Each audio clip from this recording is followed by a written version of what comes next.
Ladies and gentlemen, here are some hygiene and appearance red flags people notice immediately. First, unmoisturized hands, especially in between your fingers. Tip: apply lotion after washing your hands in the restroom. Apply lotion before leaving your house and get in between your fingers. Moisturize every part of your body. Next, chapped and dry lips. Perform some sort of lip care monthly. And if you are not into lip glosses and lipsticks, use chapstick or lip balm. Third, having an odor.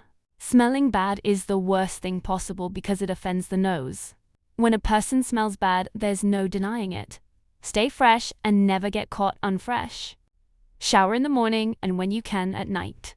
Listen, I am not here to judge. Life happens. However, ladies and gentlemen, let's get it together now. 4. Dirty nails. Your nails should be clean at all times.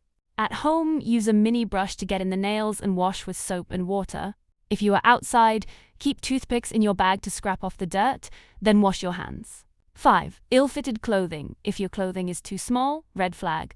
If it's too big, red flag. Get your clothing tailored. I personally get my clothing tailored outside the country. If you cannot afford this service yet, utilize thrift stores to get your size. Speaking of clothing, thrift stores are a gem because you can get higher quality clothing for an affordable price. If you want to level up, the quality of your clothing matters a lot. Lastly, wrinkled clothing. When you iron your clothes, you look sharp in your appearance. If you don't have time for this, hang your clothes as soon as it's out of the dryer or invest in a steamer to get the wrinkles out. This is all for now. If you have more suggestions, leave a comment in the comment box below. Like and subscribe. Until next time.